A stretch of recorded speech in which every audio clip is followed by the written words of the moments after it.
Magandang araw mga kalami masiramon. Ngayong araw natin gagawa tayo ng garlic shrimp with rice. So, ito, andito ating mga ingredients. So, nandito ang ating pure cream, minced garlic, salt and pepper, grated parmesan, shrimp, and parsley. Tapos, ito ating gagamitin na rice. 1 cup of rice. Init tayo sa taypan.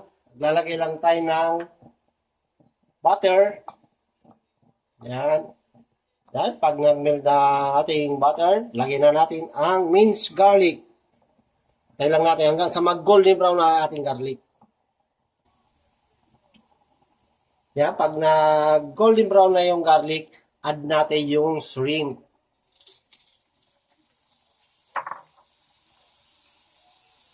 Yan. Tayo lang natin na mag-pink-pink siya. Okay.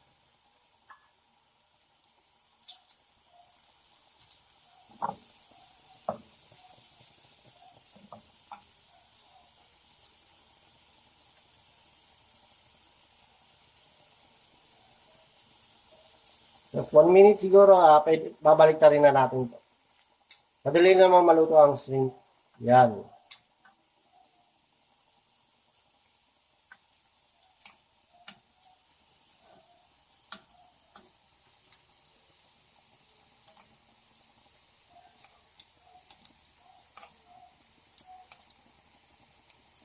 Yan. After natin na baliktad yung shrimp, lalagay natin dito, lalagay natin yung cream.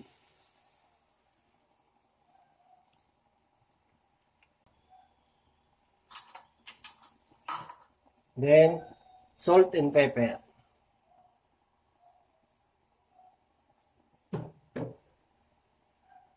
Tapos, add parsley.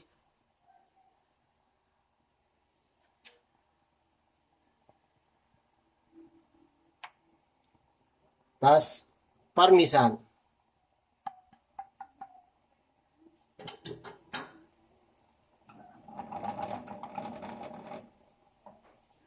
Antay lang natin na mag-simmer siya. Tapos, plating na tayo. Kasi madali lang naman maluto itong shrimp.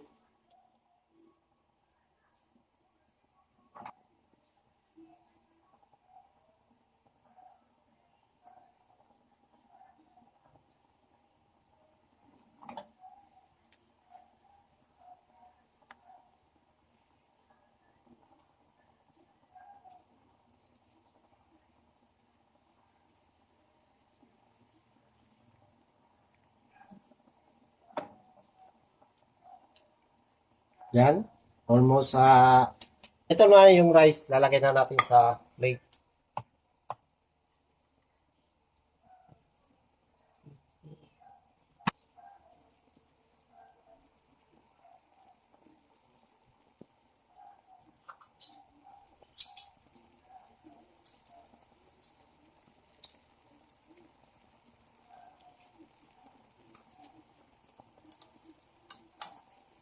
Okay, nag-simmer siya. Okay, almost, done na to.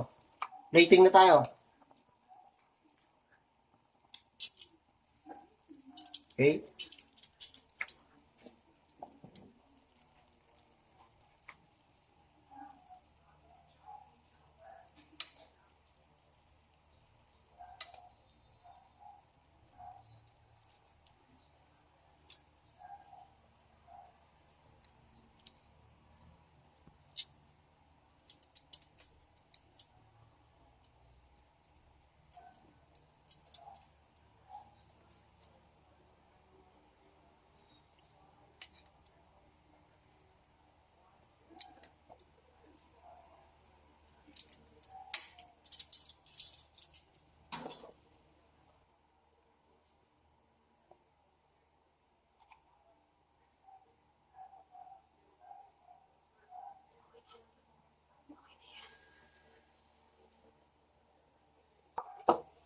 Tapos,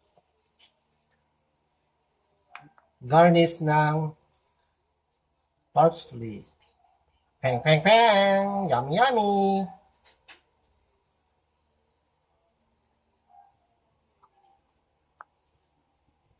Okay, mga kalami, masarabon.